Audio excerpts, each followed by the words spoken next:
En la gran sala de juegos, brillantemente iluminada, de la guardería Pequeñas Estrellas, reinaba el silencio. Elisa, de 4 años, estaba sentada en el rincón más alejado, junto a una ventana alta, jugando tranquilamente con unos cubos de madera, separada de las educadoras por unas estanterías con juguetes. Las maestras, seguras de que la niña no las oía, hablaban de ella en voz baja, pero con despreocupación. Dios mío, qué horror. Tiene 4 años y todavía no es capaz de hablar con normalidad. ¿Cómo vamos a entenderla?, se burló la señorita Priscila, tapándose la boca con la mano y sacudiendo la cabeza. La señorita Tabitha suspiró y sacudió la cabeza con irritación. Supongo que los padres simplemente ignoran el problema. Pero nosotros tendremos que resolverlo. Creo que simplemente es retrasada mental. Es un hecho, a juzgar por lo extraña que es. La señorita Tabitha resopló, cruzando los brazos sobre el pecho, dando por zanjado el tema. ¿Cómo se atreve? ¿Retrasada mental? Una voz grave y autoritaria rompió el silencio como una cuchillada. La voz sonó justo detrás de las espaldas de las educadoras. Ambas mujeres se dieron la vuelta, resoplando con descontento. En la puerta, como si hubiera surgido de las sombras, estaba Arthur Vance. Sus ojos ardían de ira, que ni siquiera intentaba ocultar. La señorita Tabitha puso los ojos en blanco y se rió. «Oh, lo siento. Ha llegado papá. Ya pensaba que era alguien importante». La señorita Priscila resopló, sin siquiera intentar contenerse. «Estimado señor, esto es un centro de élite, no un mercadillo. ¿Quién es usted en realidad? ¿El padre de esa extraña niña que se pasa todo el día callada? Nadie quiere jugar con usted. Si cree que su traje barato le da derecho a entrometerse en nuestro trabajo, se equivoca», añadió Tabitha con desdén, mirándolo con aire evaluador. «Váyase a buscar a su hija. Nosotras estamos trabajando». Las educadoras miraban a Arthur con un desprecio franco y humillante, pero ni siquiera sospechaban quién era en realidad. La vida de Arthur Vance se basaba en una paradoja. Poseía una inteligencia fenomenal y una concentración total en sus objetivos, pero sus emociones personales se centraban en la familia. Era un hombre que no conocía los medios tintos. Su amor era absoluto, y ese amor iba acompañado de una necesidad de control igualmente fuerte. En este mundo, su esposa Lenore y su hija Eliza eran lo único valioso que tenía, y por su seguridad estaba dispuesto a tomar cualquier medida, incluso las más despiadadas. Esta absoluta devoción por su familia se convirtió en la base de su poder corporativo. Arthur Vance construyó su empresa, Vance Global, no solo con su despiadada inteligencia y su excepcional eficiencia, sino también con esa misma implacable necesidad de controlarlo todo. Era heredero de la élite financiera más antigua de Europa, pero su verdadero orgullo residía en que su propio y despiadado poder había eclipsado hace tiempo y de forma irreversible todos los logros pasados de su famoso apellido. Hace un año, cuando Elisa tenía 3 años, Lenora, que se encontraba con Elisa en Europa, fue objeto de un atentado dirigido, como se supo más tarde, a Arthur. Elisa, aunque no sufrió daños físicos, fue testigo de lo ocurrido. Tras el trauma, Elisa, que sabía 2 idiomas, dejó de hablar por completo. Los médicos le diagnosticaron un grave bloqueo psicológico. Intentaba comunicarse mediante gestos, pero solo sus padres la entendían. No podía hablar en absoluto, solo emitía sonidos similares a mugidos. No le salía bien. Todo sonaba como una especie de mugido. Arthur, consciente de que su vida pública convertía a su hija en un blanco, los trasladó a una zona discreta y eligió una guardería modesta. En el formulario solo dejó su nombre, Arthur Vance, como un escudo silencioso pero inequívoco, esperando que su reputación mantuviera al personal alejado. Mañana en el nuevo ático, situado en una zona tranquila y discreta. Arthur Vance preparaba el desayuno, vestido con una sencilla camiseta negra, ignorando por completo su rutina habitual. Lenora, su esposa, estaba de pie, apoyada en la encimera. Su rostro estaba tenso. ¿Estás seguro de esto, Arthur? Podríamos simplemente contratar a una niñera. Lenora exhaló lentamente, mirando por la ventana. Arthur puso un plato delante de su hija, Elisa. No. Ella necesita un entorno en el que no haya mi influencia. Tiene que volver a confiar. Arthur se sentó en una silla frente a Elisa y le tomó la manita. Lenora se acercó. ¿Y tu trabajo? No puedes irte así como así de Vance Global. Dorian, mi adjunto, ocupará mi puesto temporalmente. Él se encargará. Mi departamento de seguridad ha cubierto todas las pistas. Nadie sabe dónde estamos, dijo Arthur Vance en voz baja, pero cada palabra tenía peso. El martes fue el día en que Arthur comprobó hasta qué punto había aislado a su familia. Estaba sentado en su despacho. De repente, recibió una llamada con la nota «Urgente, Nueva York». «Arthur, esto es una locura. Tus competidores ven la pausa como una debilidad. Están preparando un ataque». La voz de Dorian, el adjunto de Arthur, estaba ronca por la tensión. «Que lo preparen», respondió Arthur Vance fríamente, mirando unos papeles que no tenían nada que ver con el negocio. «Mi pausa es una reorganización estratégica. Ocúpate ahora de mi seguridad personal y de la documentación». «¿Qué debo hacer exactamente?», preguntó Dorian. «En el formulario que te envié, omite todas las casillas sobre ingresos. Indica nuestro antiguo apartado de correos, pero deja el nombre, Arthur Vance, y haz que el nuevo lugar al que vaya Elisa esté vigilado, pero de forma totalmente discreta.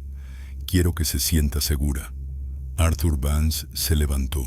Su tono se volvió definitivo. «Entendido. Se hará». Dorian resopló.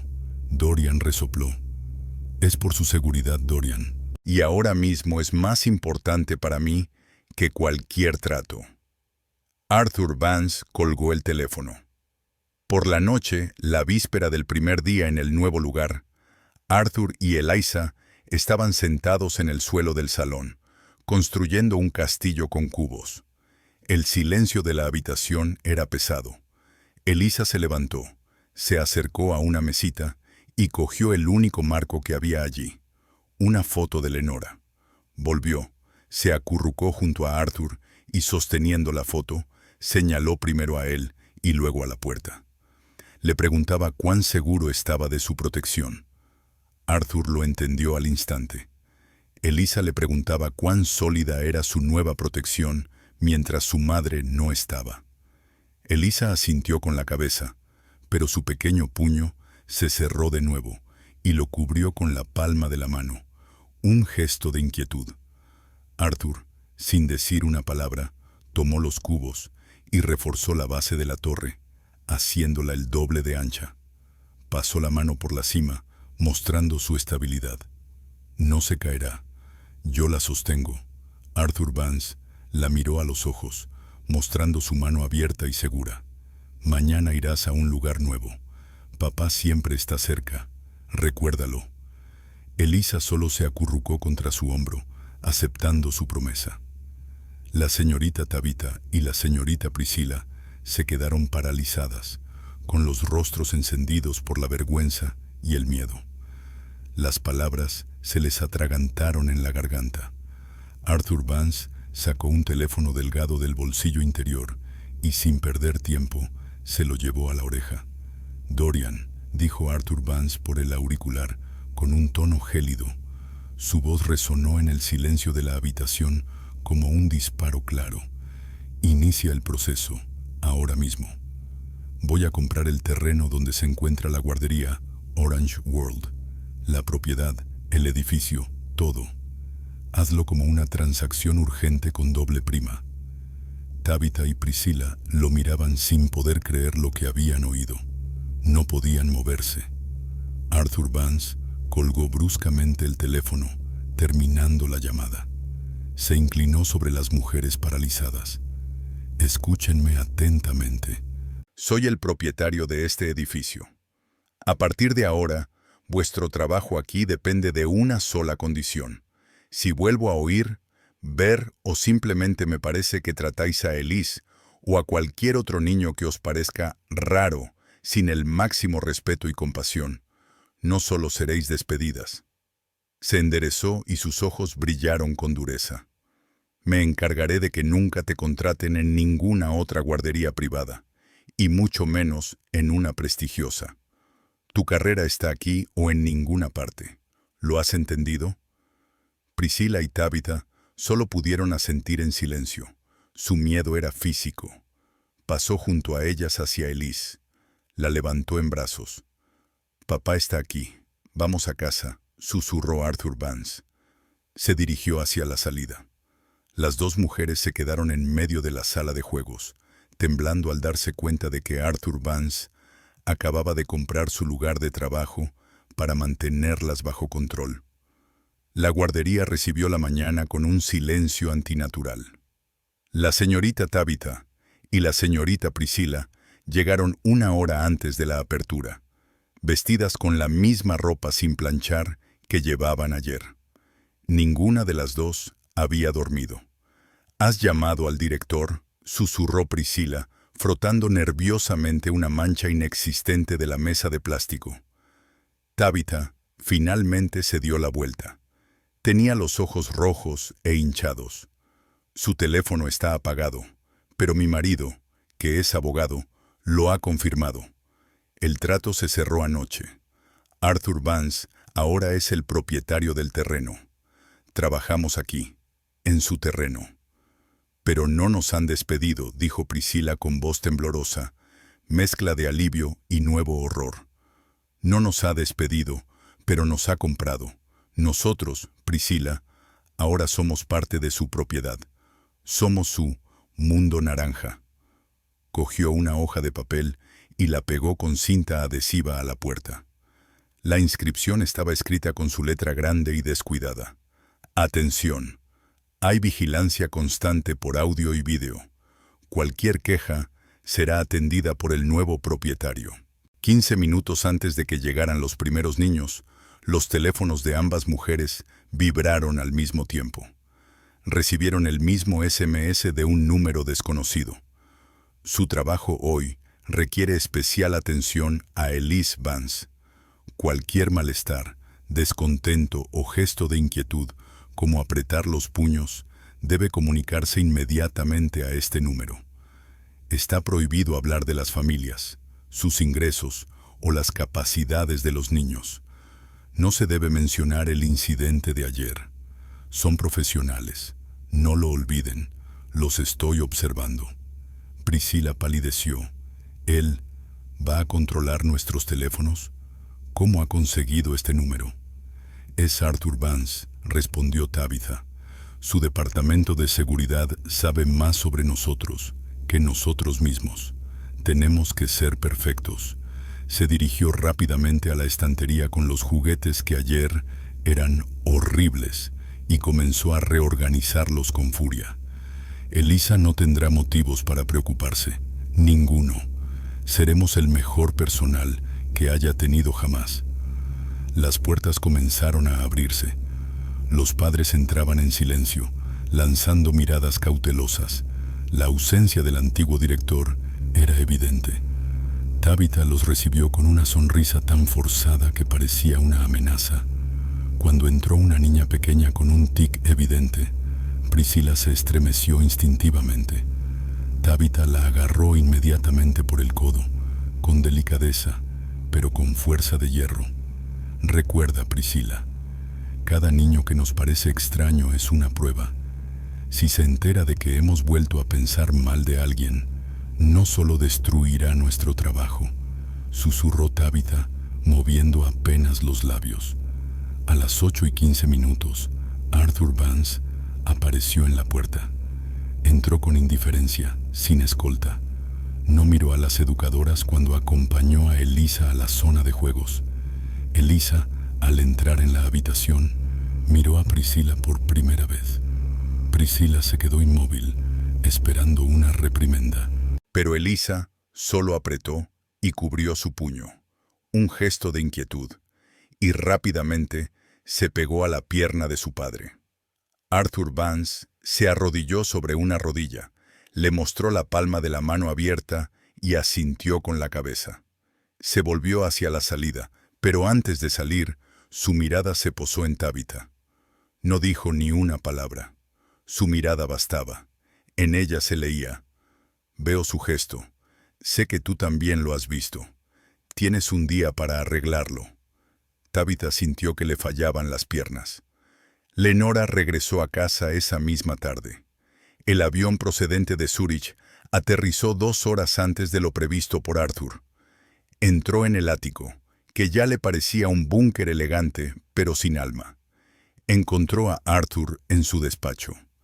Estaba sentado frente al ordenador portátil, en cuya pantalla se veía un complejo esquema. El plano del edificio de la guardería, marcado con puntos rojos que indicaban los lugares donde se instalarían las nuevas cámaras. Lenora cerró la puerta sin decir nada. Arthur levantó la vista y por primera vez en mucho tiempo se podía leer tensión en su mirada. «No te esperaba tan pronto», dijo, cerrando el portátil de un golpe. «¿Cómo ha ido la reunión?» «La reunión ha ido muy bien». La voz de Lenora era fría como el aire de la montaña. «Pero tu departamento de seguridad ha cometido algunos errores. Solo le pedí a Dorian que me diera la dirección y el nombre del jardín. Me dio toda la información sobre la compra. Entró en pánico cuando se dio cuenta de que yo no estaba al tanto. ¿Estás loco?» Arthur se levantó. «Quería decírtelo cuando volvieras. Elisa está a salvo». Lenora rodeó lentamente la enorme mesa hasta quedar frente a él. «¿Has comprado el terreno donde juega nuestra hija traumatizada para castigar a 2 mujeres estúpidas?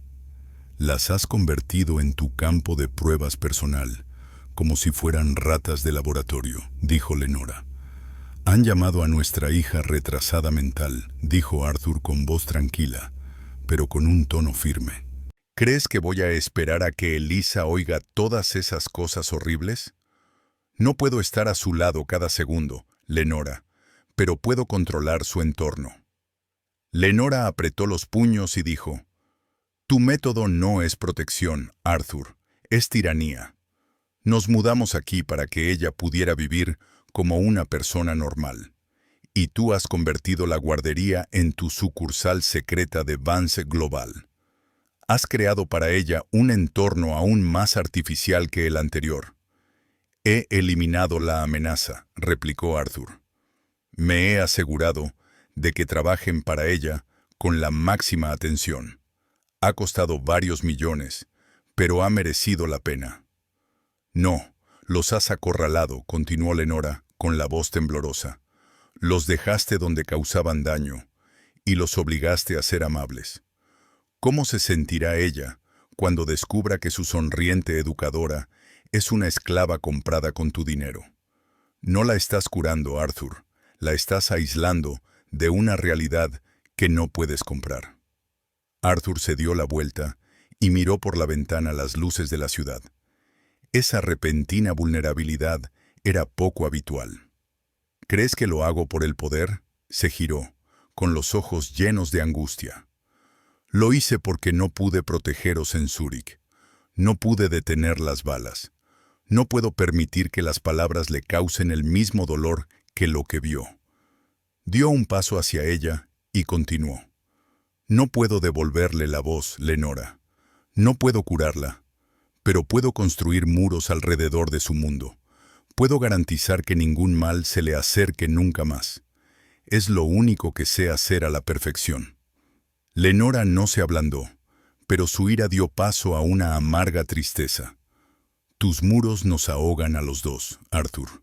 Controlas todo, excepto su miedo.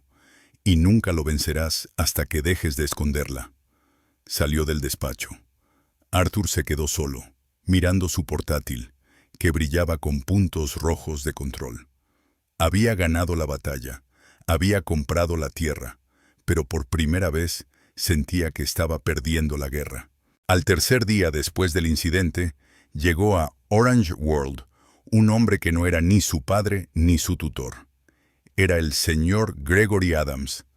Aparcó su sedán negro exactamente en la línea de estacionamiento, como si fuera una orden militar, y entró en el edificio.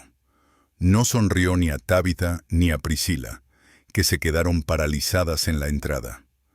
Adams vestía un impecable traje de 3 piezas, y parecía un gerente impasible y profesional, que no encajaba en absoluto en el mundo de los juguetes de colores vivos y los dibujos infantiles. Era el hombre de Dorian, es decir, los ojos y las manos de Arthur Vance.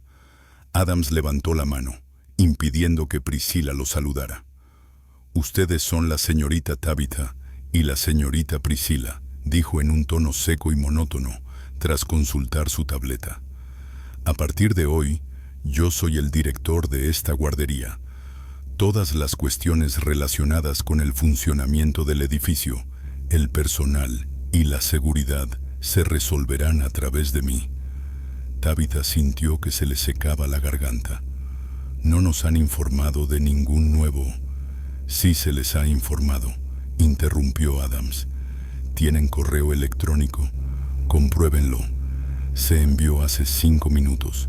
El incumplimiento de las instrucciones es la primera infracción». Rápidamente revisaron sus teléfonos.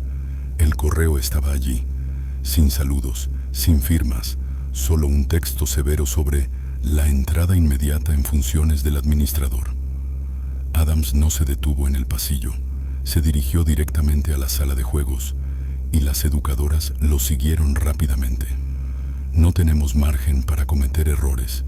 Por eso vamos a adoptar nuevas normas de seguridad», anunció Adams, sin prestar atención a los niños que jugaban.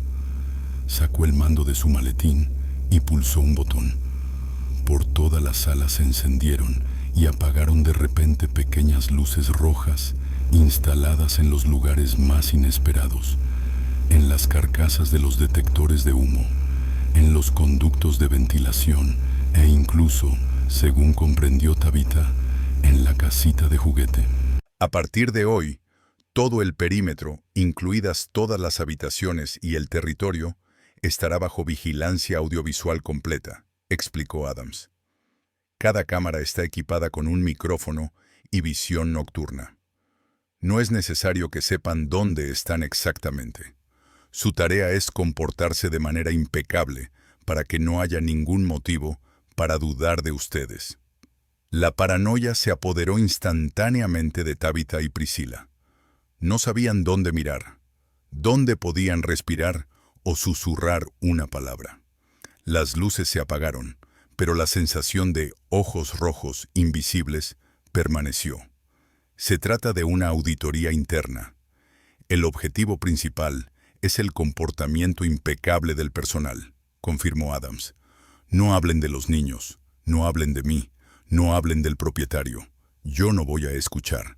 El propietario sí lo hará. Todo el día transcurrió bajo una tensión insoportable. Las educadoras se movían como robots. Sus sonrisas eran forzadas y cada uno de sus movimientos estaba cuidadosamente calculado. Cuando llegó la hora del descanso, Elisa se sentó a la mesa a dibujar. Priscilla, recordando el gesto de alarma del día anterior, se acercó con la mayor cautela posible.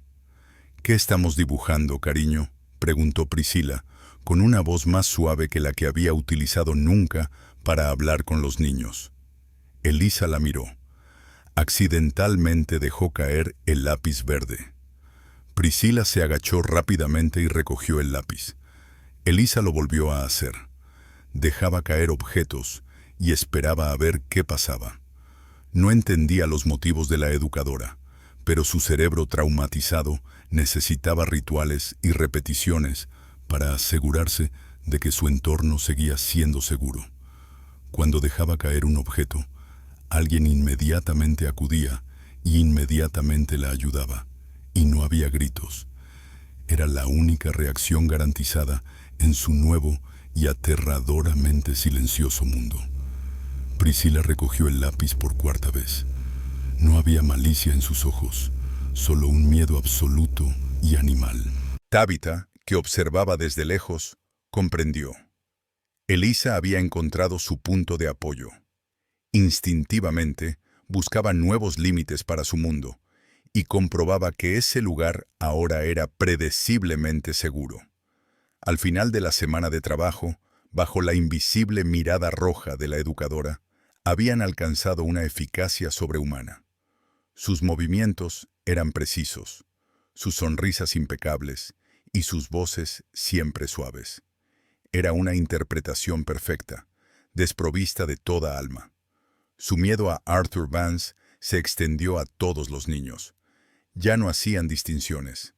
El niño que antes les parecía difícil o raro, ahora era solo un punto potencial de fracaso. Un niño llamado Tim, que padecía una forma leve de autismo y solía sentarse en un rincón, ahora recibía atención inmediata.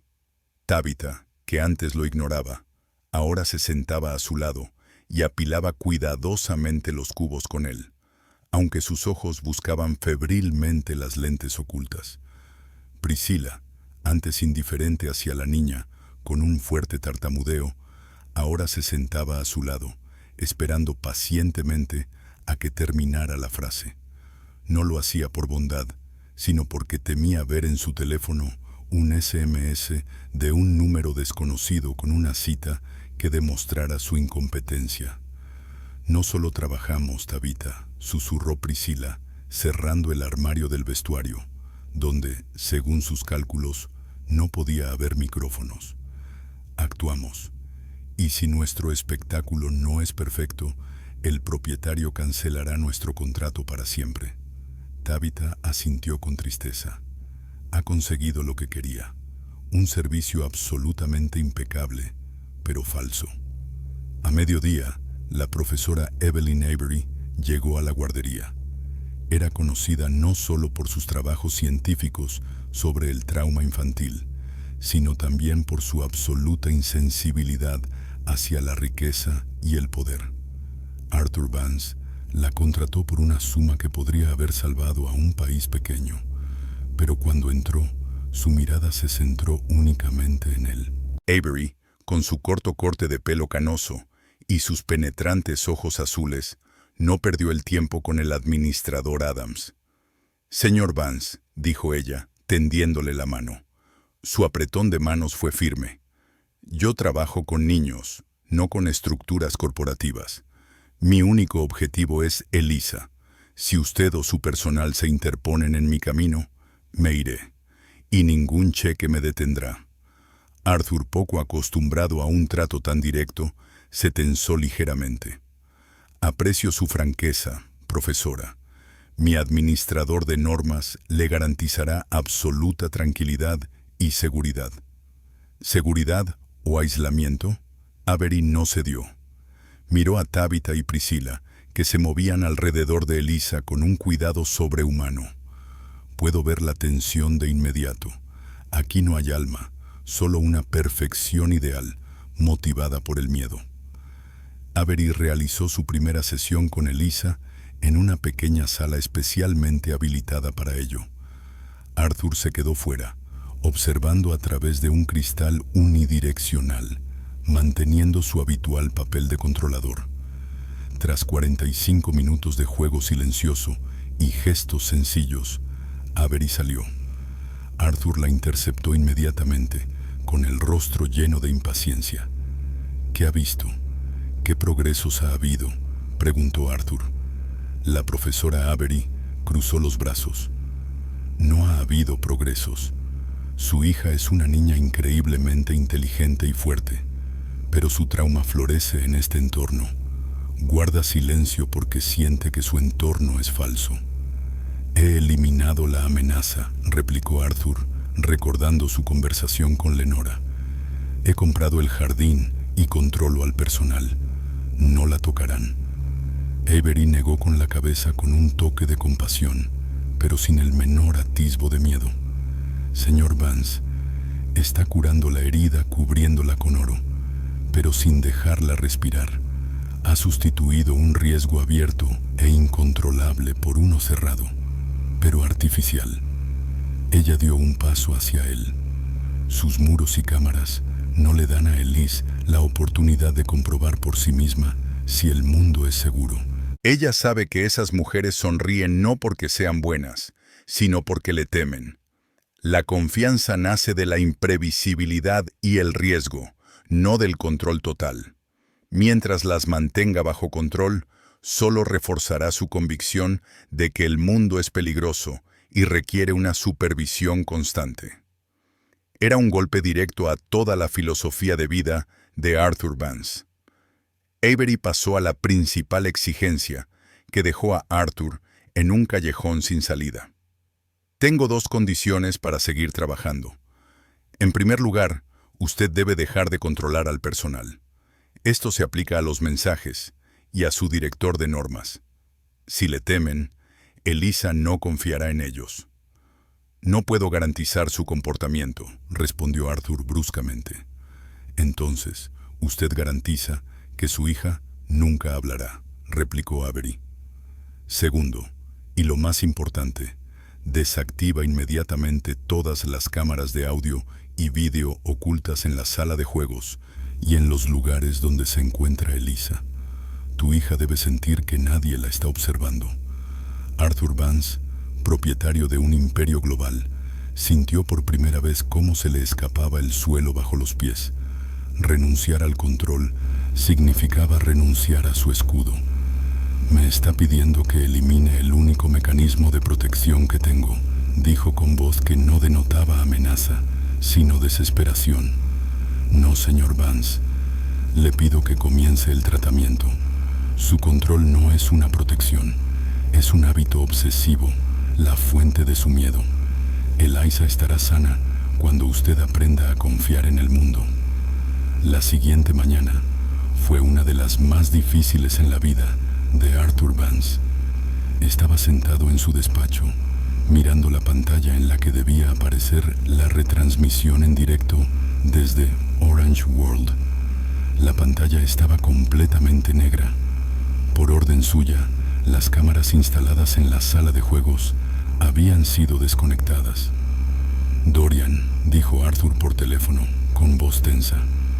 Sí, señor. El director Adams ha recibido instrucciones. Se ha suspendido toda la vigilancia del personal y las cámaras en las zonas de juego. Está esperando sus próximas instrucciones. Arthur apretó los dientes. Perfecto. Adams debe permanecer en el edificio, pero no interferir en el trabajo de las educadoras, a menos que haya una amenaza directa para la seguridad de los niños. Las notificaciones por SMS también están desactivadas. Señor, eso contradice todos los protocolos, comentó Dorian con cautela. Es un tratamiento, Dorian, lo interrumpió Arthur bruscamente. Estoy haciendo lo que, según el médico, debería funcionar. Por primera vez, me veo obligado a confiar en algo que no puedo controlar. Avísale a mi departamento que no estaré disponible durante 4 horas. Yo mismo llevaré a Elisa. En la guardería, Priscilla sintió el cambio mucho antes de que Arthur apareciera en la puerta. No recibió el SMS matutino con las instrucciones en su teléfono. El director Adams estaba sentado en su nueva oficina y no salía, lo cual era de por sí sospechoso. «¿Las cámaras siguen funcionando, Tabitha?», susurró Priscilla, arreglándose nerviosamente el pelo. Tabitha miró alrededor de la habitación, buscando las invisibles luces rojas. «Deben de estar funcionando. Arthur Vance no puede dejar de controlar. Quizás solo esté cambiando de táctica. Sé más discreta y perfectamente amable». Cuando Arthur trajo a Elisa, no se detuvo como de costumbre, ni le mostró la palma de la mano abierta. Simplemente asintió con la cabeza a Priscilla, que estaba más cerca de la puerta, y se marchó, sin miradas, sin amenazas, solo silencio. Priscila sintió que su miedo se duplicaba. La incertidumbre era peor que una amenaza explícita. ¿Nos está observando? ¿Está esperando a que nos relajemos para destruirnos?, se preocupaba Priscila. Elisa, al sentir la ausencia de la atención habitual de su padre y de su mirada invisible, se comportó de manera diferente. No fue a buscar a Priscila de inmediato. Se sentó a la mesa y empezó a jugar con la muñeca, pero esta vez más tranquila. Priscila, temblando por la tensión nerviosa, decidió aprovechar el momento. Se sentó en el suelo junto a Elisa, dejando una distancia segura. ¿Tu muñeca está un poco triste hoy?, preguntó Priscila con voz suave, pero sinceramente cansada. Elisa negó con la cabeza y luego tomó un pequeño trozo de tela que siempre llevaba en el bolsillo, tal vez un recuerdo de su madre o de Zurich. Se lo llevó a la boca y luego lo bajó rápidamente. A continuación, se lo tendió a Priscila. Priscila se quedó paralizada. No era solo una conversación, era compartir su vulnerabilidad. El trozo de tela era algo personal. ¿Quieres que lo sostenga?, preguntó Priscila mientras cogía con cuidado la tela. Elisa asintió y luego apretó el puño, un gesto de inquietud. Volvió a llevarse la mano a la boca, pero esta vez no la bajó, sino que se puso el dedo en los labios, indicando silencio. Priscila comprendió que Elisa no solo quería silencio, sino que pedía ayuda con el silencio. «Siento mucho que hayas tenido que guardar silencio», susurró Priscila, olvidándose de las cámaras y de Vance. Sus emociones eran auténticas. Volvió a colocar el trozo de tela sobre la mesa delante de Elisa y le acarició suavemente la mano. «Puedes hablar cuando estés lista. Hasta entonces, estaré aquí». Elisa se relajó. El método de la psicóloga había funcionado. Priscila pasó la siguiente media hora junto a Elisa, simplemente estando presente, sin exigir palabras. Por primera vez en mucho tiempo, se sentía una educadora, no un objeto de vigilancia. Cuando llegó la hora de comer, Priscila ayudó a Elisa a levantarse. Elisa la miró y antes de dirigirse a la mesa, le dedicó una apenas perceptible sonrisa. No era una sonrisa completa, sino solo un ligero y fugaz movimiento de los labios. Priscila se quedó impresionada. Tabitha, que observaba la escena desde la cocina, también se quedó paralizada. Ella, «Te ha sonreído», susurró Tabitha. Sí. Priscila no podía apartar los ojos de la niña. No tenía miedo, simplemente creyó. Ambas comprendieron que el riesgo de Arthur Vance había dado resultado. Su renuncia al control le había dado a Elise la primera sensación real de seguridad. Pero también comprendieron que ahora su preocupación no podía ser falsa. Si le volvían a hacer daño, sería su propia traición, y no solo una violación de las órdenes. Habían pasado 2 meses desde que Arthur Vance tomó la decisión más difícil, renunciar al control absoluto. Se retiraron todas las cámaras y micrófonos ocultos de las paredes de la guardería Orange World. Junto con ellos, desapareció también el silencio opresivo. Ahora la guardería vivía una vida real, no artificial. Los 12 niños, incluidos aquellos que antes las educadoras consideraban raros, sonreían con sinceridad. El niño pequeño que tartamudeaba ahora cantaba canciones cortas, y la niña que antes sufría de tics jugaba tranquilamente con sus muñecas. La señorita Tabitha y la señorita Priscila se convirtieron en lo que Arthur había buscado desde el principio, pero solo consiguió al aflojar el control. Profesionales verdaderamente atentas. Sus sonrisas ya no eran una máscara dictada por el miedo al ojo rojo de la cámara. El jueves por la mañana, Tabitha y Priscila discutían el menú. Pensaba que nos volveríamos locas sin control, admitió Priscila mientras cortaba la fruta. Pero es más fácil. Confían en nosotras. Y podemos limitarnos a hacer nuestro trabajo en lugar de actuar para la cámara. No ha eliminado la amenaza, Priscila, la corrigió Tabitha. Simplemente la ha trasladado a nuestra mente. Pero ha funcionado. Siento mi trabajo. Las dos miraron a Elisa. La niña estaba sentada a la mesa y aunque seguía sin hablar, se había vuelto más comunicativa. Hoy le estaba explicando al educador con gestos qué torre quería construir, sin puños cerrados, sin gestos de angustia. «Mira», susurró Priscila. Antes solo se escondía. Ahora exige atención. Tabitha asintió. Se arriesga a confiar en nosotros. Y esa es nuestra verdadera prueba. Por la tarde, Arthur Vance llegó al jardín con Lenora. Ambos observaban el patio de juegos desde su coche. 2 meses, y ni un solo incidente, rompió el silencio Arthur.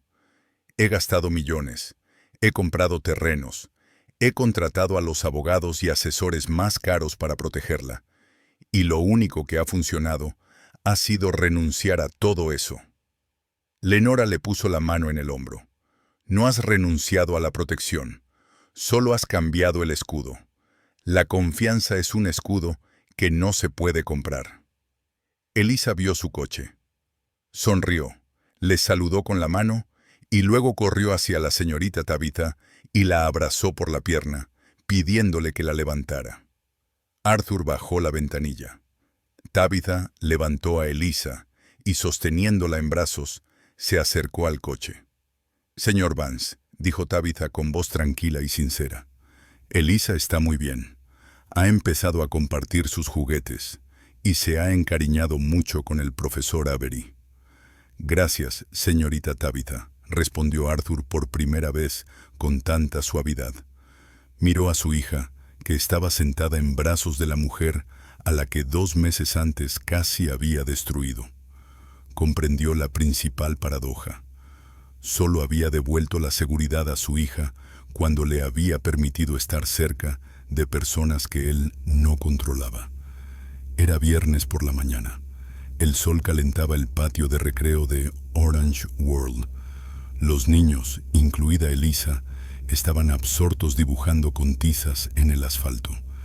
La señorita Tabitha y la señorita Priscila los observaban, sintiéndose por primera vez relajadas y concentradas en su trabajo.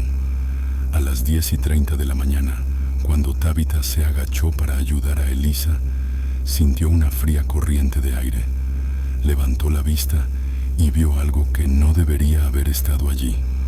En la periferia del patio de recreo, junto a la alta valla, había un hombre desconocido. Iba vestido de manera demasiado formal para esa zona, con un abrigo oscuro a pesar del clima cálido. No miraba a los niños. Su mirada estaba fija en el edificio y el perímetro. No se movía, simplemente permanecía de pie, como una mancha oscura, observando. Tabitha recordó al instante las palabras de Arthur Vance. «Si lo vuelvo a ver, o si solo me lo parece». Su corazón se aceleró. La amenaza era real, pero ahora no provenía de Arthur, sino del exterior. El hombre levantó la mano y tomó una foto del edificio con su teléfono, sin intentar ocultarse. Era un acto de demostración. Tabitha, a pesar del pánico, reaccionó al instante. Saltó y corrió hacia el hombre. «Señor, no puede estar aquí. Es propiedad privada». Su voz temblaba. El hombre, sin cambiar la expresión de su rostro, se volvió lentamente hacia ella.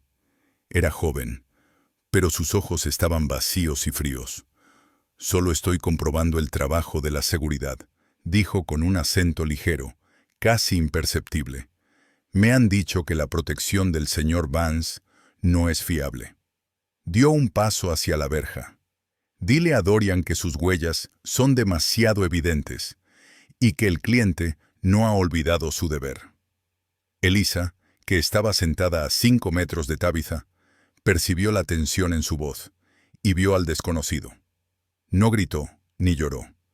Inmediatamente dejó caer la tiza y se sentó, apoyando la espalda contra la pared del edificio. Apretó y cubrió el puño. El gesto de alarma había vuelto.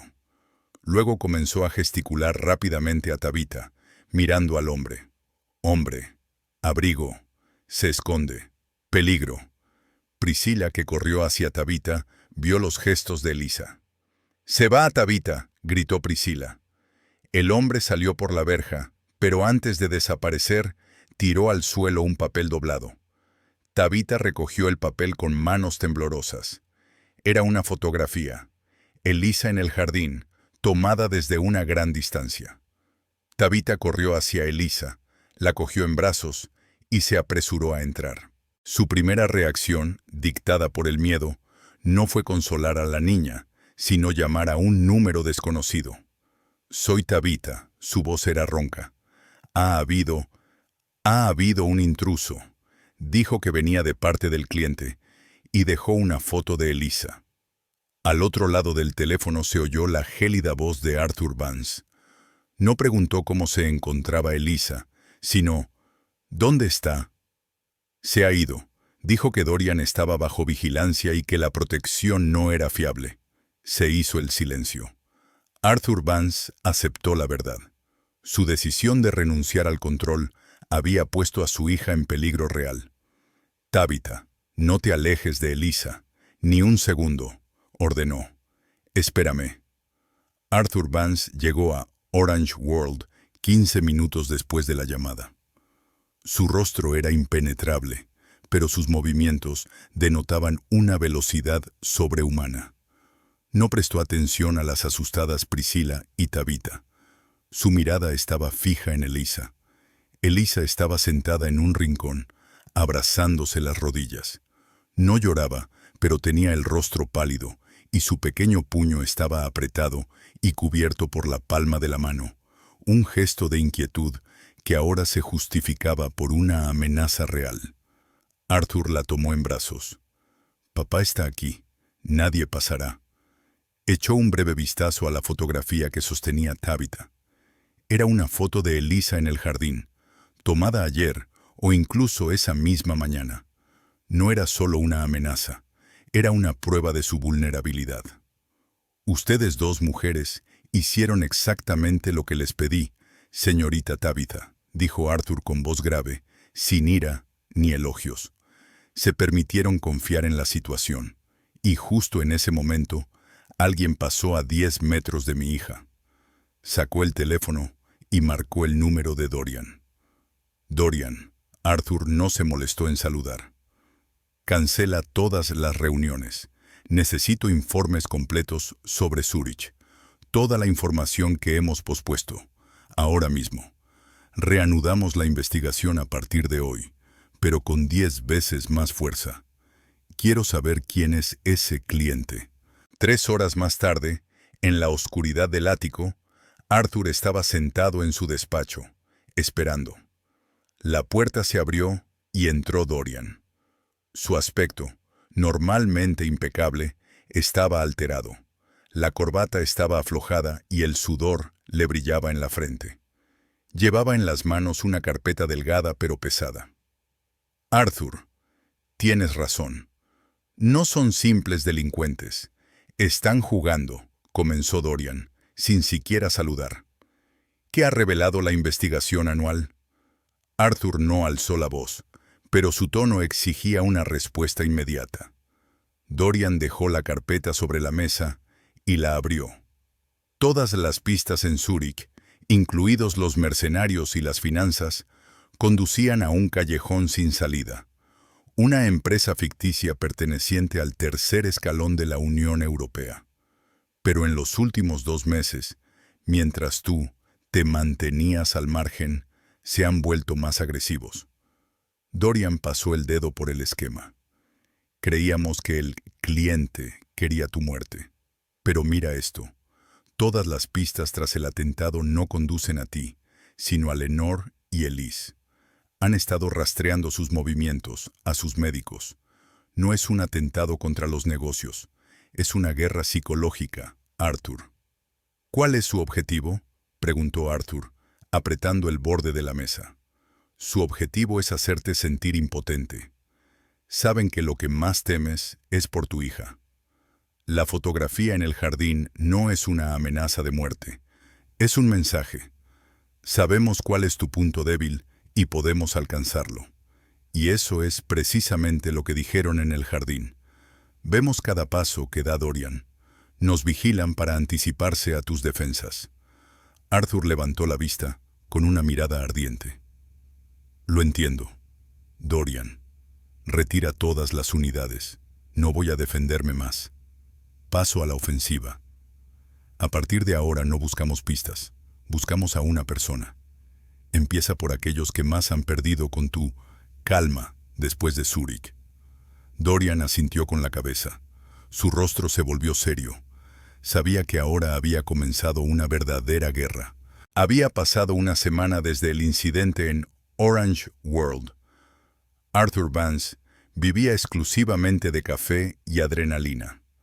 Trasladó su oficina al ático y trabajó en colaboración con Dorian, centrándose en una sola cosa: encontrar a la persona que conocía sus puntos débiles. Dorian cortó todas las vías que conducían a la competencia. No buscaba dinero, buscaba motivación personal. Arthur y Lenora dejaron de dormir juntos. Lenora consolaba a Elisa, mientras que Arthur se mantenía a la defensiva. A última hora del sábado por la noche, Dorian, con aspecto de muerto viviente, entró en el despacho. Sobre la mesa había 2 pilas de carpetas, una con carbones quemados y otra con hielo. Ya está. Hemos revisado cada contrato, cada despido de los últimos 10 años, cada empresa europea ficticia, dijo Dorian, dejándose caer en la silla con un estruendo. Y nada. No hay rastros que conduzcan a un enemigo externo. Arthur levantó la cabeza. Entonces no es un enemigo externo.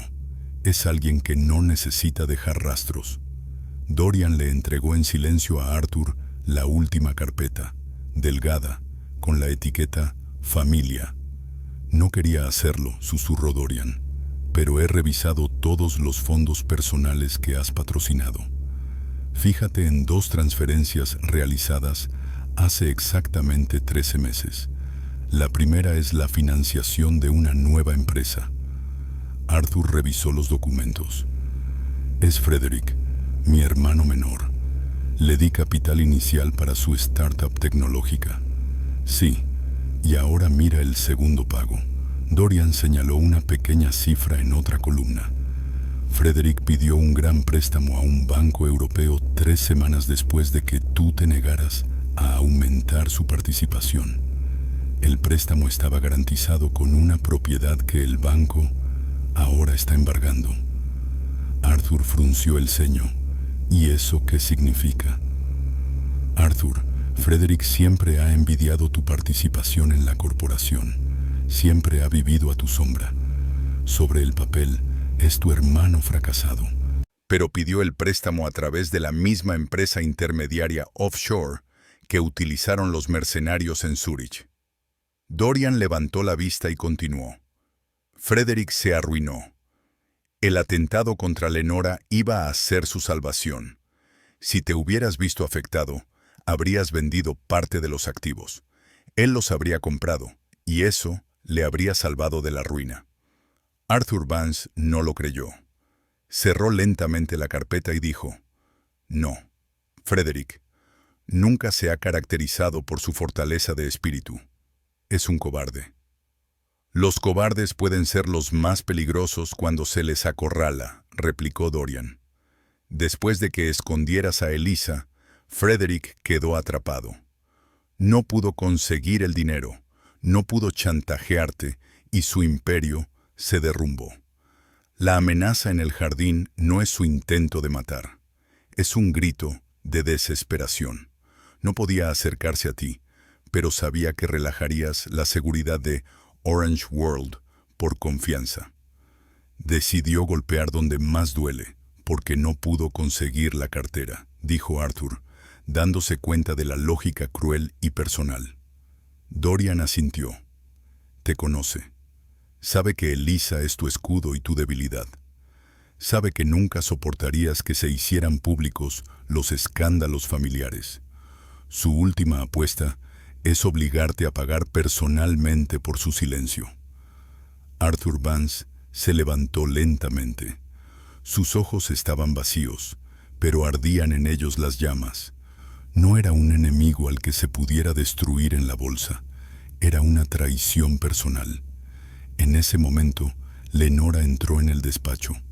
Oyó la última frase de Dorian y vio en el rostro de Arthur algo que nunca había visto antes: el dolor y la ira absolutos de la traición. Se acercó a la mesa y miró la carpeta con la etiqueta Familia. Frederick, su voz era apenas audible. Recordó su sonrisa falsa y forzada en la última cena familiar. Lenora sintió cómo el horror la invadía. De repente se dio cuenta de que Arthur tenía razón. Su paranoia, su tiranía, no era solo un deseo de control, sino un instinto de supervivencia. Arthur le tomó la mano. Su ira anterior había desaparecido por completo, sustituida por el horror y el apoyo. Tenías que controlarlo. Me equivoqué al acusarte. Le tendí una trampa a Elisa, Lenora. Creí que podía comprarle una vida normal, respondió Arthur, mirándola a los ojos. No. Lenora le apretó la mano y continuó. Buscabas la verdad, y la encontraste. Ahora conocemos al enemigo. Haremos lo que sea necesario. ¿Qué vas a hacer? Arthur volvió a la llamada. Dorian, no voy a pagar. La voz de Arthur era gélida. Frederick ha cruzado la línea al involucrar a mi hija en esto. Quiero tener un plan financiero y legal completo para mañana por la mañana. No solo destruiré sus activos, destruiré su reputación y su nombre. Haz que esté en la calle antes de que termine la semana. 48 horas después de descubrir al traidor. La tensión en el ático era palpable. Arthur Vance estaba sentado a su escritorio. Frente a él, Dorian. Su objetivo era claro: destruir a Frederick legal y financieramente, sin dejarle ninguna posibilidad de salvación y evitando un escándalo público que pudiera perjudicar a Elise. No iremos a la policía, confirmó Dorian, con voz tranquila, pero llena de una determinación férrea. Eso destaparía Zurich. Nuestra estrategia es quemarlo desde dentro, utilizando sus propios delitos financieros. En lugar de buscar pruebas del atentado, Dorian se centró en los errores que Frederick había cometido en su desesperado intento por salvarse de la quiebra. Sabían que Frederick había utilizado las mismas 2 empresas ficticias y cuentas secretas en el extranjero que Arthur había financiado 13 meses antes para blanquear fondos con los que contratara sicarios, pero también para financiar ilegalmente su empresa en quiebra. Fue precisamente esta negligencia financiera la que le llevó a la ruina. Durante las siguientes 12 horas, Dorian y su equipo trabajaron sin descanso, analizando las cifras como si fueran criminalistas. Recopilaron toda una serie de pruebas irrefutables que por separado no representaban una amenaza, pero que, juntas, significaban la cárcel por delitos económicos. Encontraron doble contabilidad que confirmaba que Frederick había transferido dinero del fondo benéfico de Vance a sus cuentas secretas en el extranjero. Vance Global había encubierto durante años estas insignificantes fugas, pero ahora se habían convertido en una sentencia de muerte. Dorian descubrió una filtración irrefutable de información privilegiada. Frederick vendió una importante participación en su empresa solo un día antes de la publicación de los desastrosos informes financieros. Y la guinda del pastel. Dorian encontró una transferencia descuidada de 50.000 euros que Frederick había realizado a través de la misma empresa ficticia que los mercenarios, firmándola con un cínico por servicios prestados. Es suficiente para que lo condenen a 10 años por fraude bursátil y manipulación bancaria, concluyó Dorian, apartando la carpeta. Se convertirá en el mayor delincuente financiero de la élite europea de este año. Mientras Arthur y Dorian finalizaban el asedio legal, Lenora preparaba el golpe social. Se puso su vestido más elegante, pero discreto, y se dirigió a una cena benéfica en uno de los clubes de campo más exclusivos de la ciudad. La ausencia de Arthur, tal y como ella había planeado, solo avivó el interés. Su objetivo era Ariadna Sherwood, propietaria de la revista de élite más importante y del blog social más influyente. Ariadna no guardaba secretos, los difundía con la precisión de una agencia de noticias profesional. Lenora encontró a Ariadna en un rincón del salón, rodeada de admiradores y flashes de cámaras. «Lenora, qué alegría. ¿Y dónde está tu poderoso esposo? Supongo que estará ocupado salvando otro continente», dijo Ariadna Sherwood, saludando a Lenora con una sonrisa depredadora pero encantadora. Lenora respondió con una tristeza trágica, pero absolutamente convincente. «Ariadna, querida, Arthur está en un estado terrible. Lleva una semana sin dormir». Se inclinó, bajando la voz para que todos los que la rodeaban pudieran escuchar. «Es por Frederick». Ariadna, intuyendo un escándalo relacionado con los lazos familiares de Vance, dejó inmediatamente la copa sobre la mesa. «¿Frederick? Pero he oído que está poniendo en marcha un nuevo proyecto». Lenora negó con la cabeza y suspiró. «Sí, un proyecto. Con el dinero del fondo benéfico de Vance, Arthur descubrió cosas horribles. Resulta que Frederick vaciaba sistemáticamente las cuentas de los fondos destinados a niños pobres e investigación. Lo había estado haciendo durante años. Pero, ¿por qué?». Ariadna fingió estar sorprendida, pero sus ojos ya ardían. «Perdió su dinero, Ariadna, todo, y para cubrir sus deudas, sacaba dinero del fondo. Arthur no puede hacer esto público oficialmente, porque echaría por tierra a toda nuestra familia. ¿Te imaginas? Nuestro propio primo resultó ser un estafador». Lenora se llevó la mano al corazón. No solo engañó a Arthur, robó a los niños, a los más débiles. «Dios mío». Ariadna, cuya comitiva escuchaba con atención, se volvió. «¿Pero qué va a hacer Arthur?».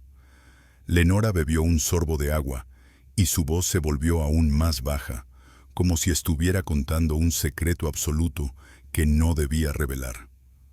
«Arthur simplemente paga todas sus deudas en silencio y le obliga a marcharse por motivos de salud, para no involucrar a la policía. Pero Frederick es deshonesto. Intenta chantajear a Arthur amenazando con contarle a la prensa sus desacuerdos familiares». Lenora derramó una lágrima que era casi sincera. «Pobre Arthur. Qué noble por no entregarlo a las autoridades», dijo Ariadna con un suspiro. «Solo rezo para que nadie se entere, Ariadna», concluyó Lenora con tono suplicante. «Si se descubre, la reputación de Frederick quedará destruida. Y para Arthur significaría una nueva ronda de estrés. Por favor, prométeme que no se lo dirás a nadie». Lenora sabía que su petición era una orden directa de difundir la información inmediatamente. Para cuando Lenora regresó a casa, Ariadna Sherwood ya estaba preparando una edición especial para su blog. La sentencia social de muerte para Frederick estaba dictada. La mañana del viernes se convirtió para Frederick Vance en un día de ejecución financiera. Se despertó con la llamada de su banquero personal del Banco Central Europeo, cuya voz, normalmente aduladora, ahora era fría como el hielo. «Señor Vance, debo informarle de que todas sus cuentas, incluidas las secretas en el extranjero, han sido congeladas a petición de nuestro departamento jurídico». La voz al otro lado del teléfono era implacable. «Sus activos han sido confiscados. Se ha iniciado una investigación por fraude y abuso de fondos benéficos. Frederick se desplomó sobre la cama. Sabía que no se trataba de una auditoría rutinaria. Era Arthur. Su hermano no solo había cortado la rama, sino que había arrancado la raíz. En cuestión de horas, su imperio financiero, construido sobre préstamos inestables y mentiras, se había desmoronado bajo la presión legal de Dorian. Corrió al ordenador para revisar sus redes sociales, pero ya era demasiado tarde. Todo lo que vio fueron titulares reproducidos en blogs y sitios web de noticias. La vergonzosa caída del heredero de Vance. Vivía a costa de los huérfanos. Al mediodía, su propio abogado se negó a trabajar con él, alegando una repercusión pública inaceptable. Pero el verdadero golpe llegó por la noche. Frederick llegó a su club de campo, donde esperaba encontrar simpatía y tal vez pedir dinero prestado. El maître lo detuvo con una mirada llena de desprecio. «Lo siento, señor Vance. Su membresía ha sido cancelada por decisión del consejo», dijo fríamente el maître. «¿Por qué motivo?», exclamó Frederick, con la voz temblorosa por la humillación. «Por incoherencia moral», explicó el hombre, mostrándole su teléfono. En la pantalla aparecía un artículo del blog de Ariadna Sherwood.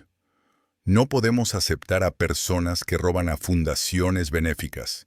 Señor Vance, por favor, abandone el recinto». Frederick se tambaleó. No solo estaba en bancarrota, sino que era un paria. El golpe de Lenora había sido más eficaz que cualquier documento legal. Le había quitado el aire que respiraba, el respeto de la élite. Solo le quedaba una salida. Arthur no lo había entregado a la policía, lo que significaba que Arthur quería una venganza personal, no un juicio. Frederick regresó a su apartamento vacío. Sabía que su casa, sus cuentas y su reputación estaban destruidas. Pero le quedaba una última carta sucia. Sabía dónde estaba el mundo naranja y sabía cómo asustar a Arthur. Cogió las llaves de su viejo coche, que aún no había sido confiscado, y se marchó. Ya no buscaba dinero. Buscaba la destrucción de su hermano. Esa misma noche de viernes, cuando Frederick cruzó la línea de la locura, Arthur Vance estaba sentado en su ático. Dorian le informó de que la misión se había cumplido. Frederick había sido despojado de todos sus medios y de su estatus social. Arthur recibió un mensaje en su teléfono personal encriptado. Era de Frederick. «Sé lo que has hecho. Sé que lo has comprado. Voy a Orange World. Allí está mi última obra. Si quieres salvar a tu hija, muda de la última verdad, ven solo». Arthur no se inmutó. Lo esperaba. No era una declaración de guerra, sino una capitulación disfrazada de amenaza. Se volvió hacia Lenora, que estaba sentada en un rincón leyendo un cuento a Elise. «Va al jardín de infancia. Quiere verla». «No debe ver a Elise», dijo Lenora, levantándose con voz firme.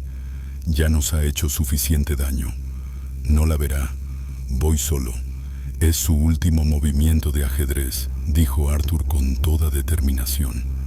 Arthur marcó el número del profesor Avery. «Profesor, esta noche tengo que marcharme». «Tiene que ver con la amenaza de la que le hablé». «Lo entiendo, señor Vance», respondió Avery con calma, «pero no puede dejar a Elisa. Eso provocará un nuevo ataque de pánico. Acaba de ganarse su confianza». «No la dejaré». Arthur miró a Lenora, que asintió en silencio.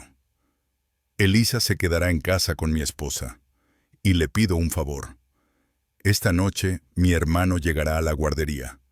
Intentará hacer daño, pero no físico. Intentará asestar un golpe y no se sabe cuál será. Lo entiendo. Quiere usar las palabras para herirte a través de este lugar». Avery suspiró. «Exacto. Usted estará allí, profesor. Quiero que se siente en la sala donde nos reuniremos. Quiero que sea testigo de su caída. y quiero que comprenda por qué a veces el control es necesario. Por primera vez desde que se conocían, Avery no discutió. Está bien, Arthur, estaré allí. Seré testigo de lo que suceda en tu mundo naranja. Arthur se acercó a la cama.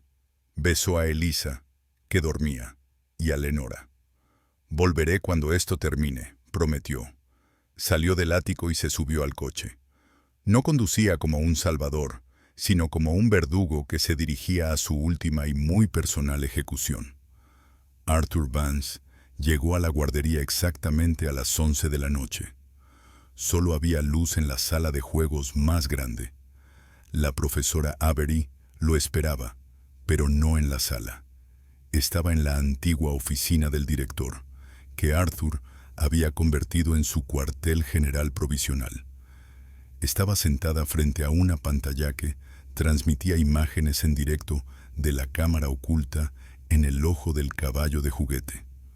Junto a ella había un teléfono de emergencia. Las cámaras están encendidas. Se está grabando. Buena suerte, Arthur, susurró Avery al teléfono, que apagó inmediatamente. Estaba allí para ver por qué el control era necesario y para registrar la verdad. A los 2 minutos, la puerta de la sala de juegos se abrió de golpe. Entró Frederick. No se había afeitado, llevaba un abrigo arrugado, y sus ojos ardían con una mezcla de desesperación y rabia. Parecía un animal acorralado, pero no vio a nadie más que a su hermano. ¿Qué? ¿Has concertado una cita en este refugio que has comprado? La voz de Frederick era ronca. ¿Dónde está tu seguridad, Arthur?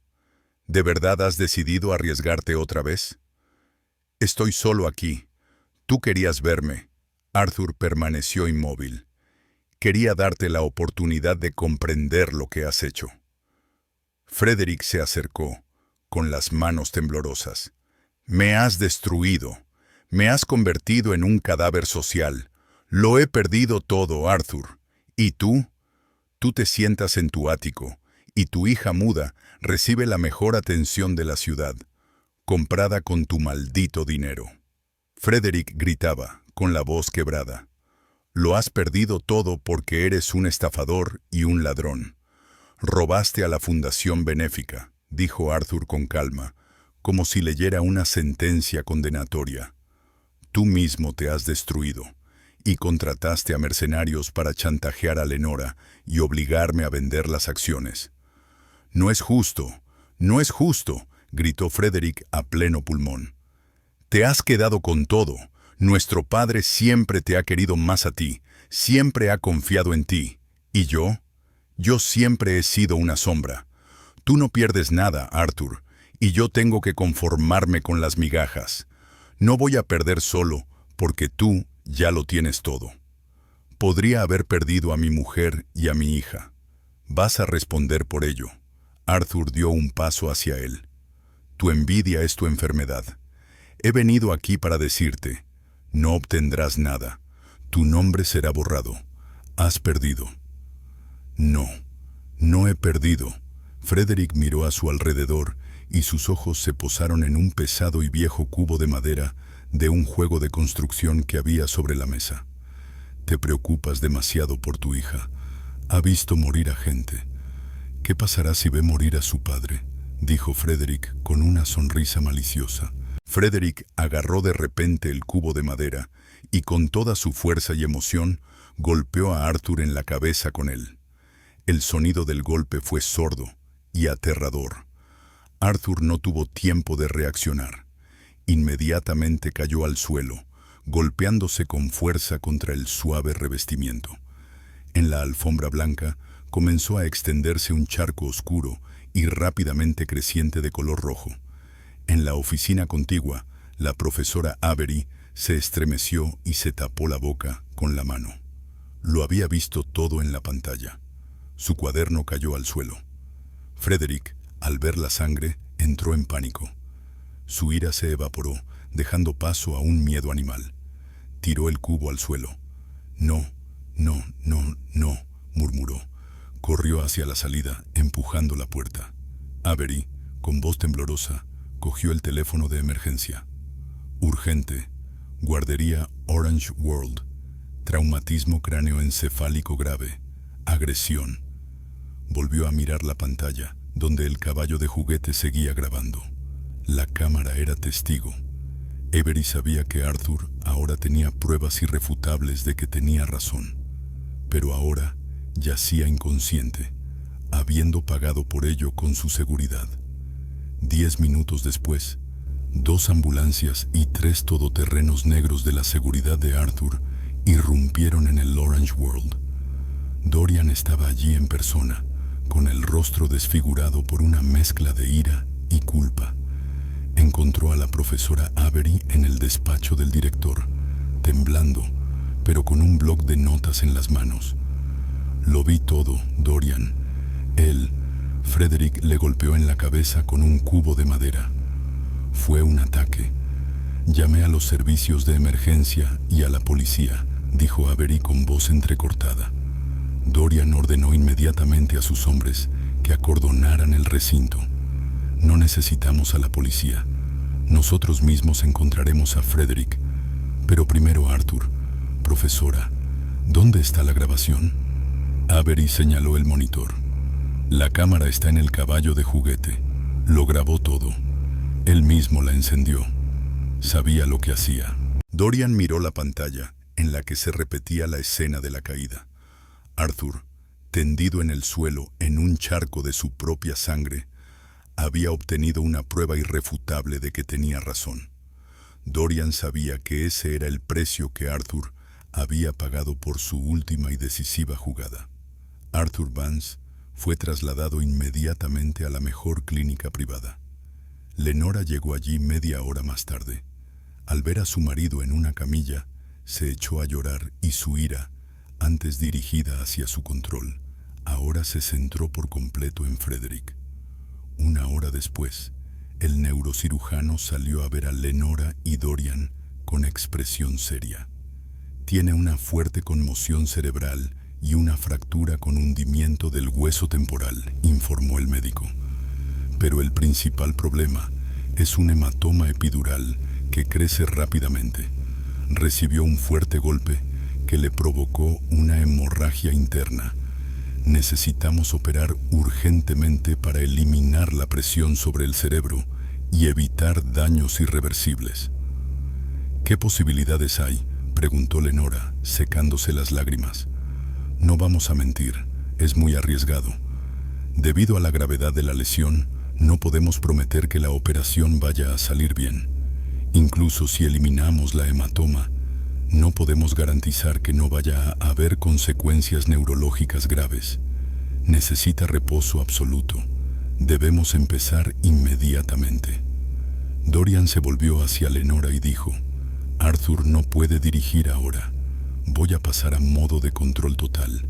Encontraré a Frederick.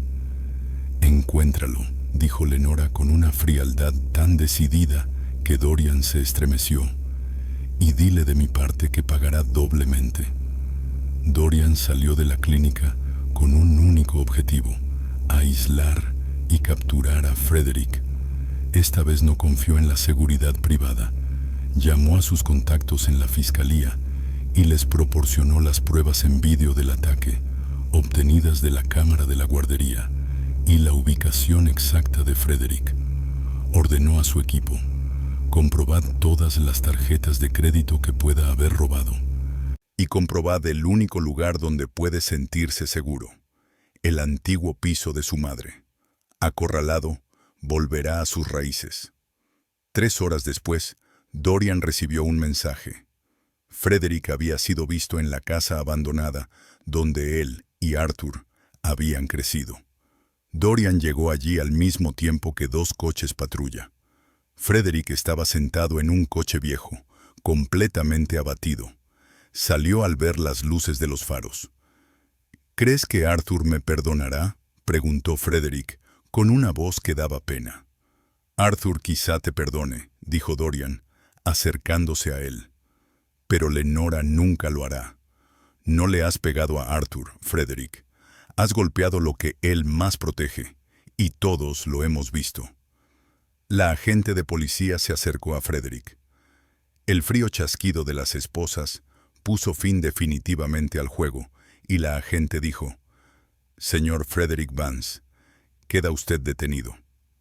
Dorian miró al hermano de su jefe, que había sido detenido. La cámara del caballo de juguete no solo grabó la prueba del ataque, sino también el fin de toda una era en la familia Vance. Pasaron 2 semanas.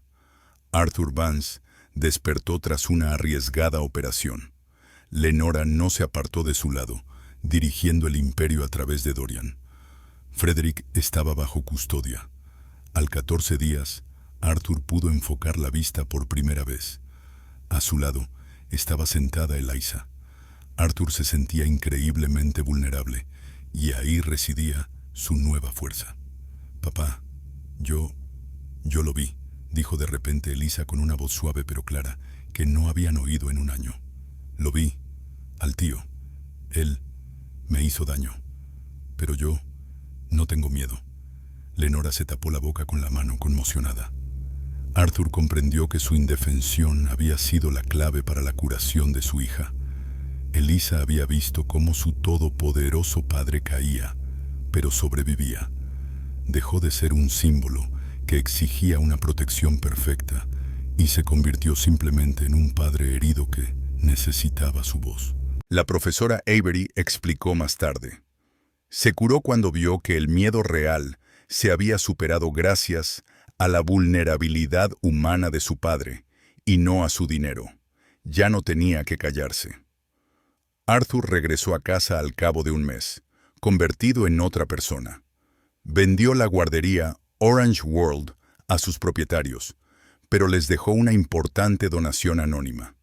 Se sentó con Lenora, observando cómo Eliza dibujaba mientras hablaban.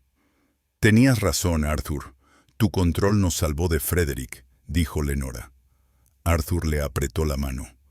«Y tú tenías razón, Lenora. Debía haber confiado. Eso salvó a Eliza». El precio del control resultó ser alto, pero el precio de la confianza les dio algo inconmensurable: una voz que nunca dejarán de apreciar.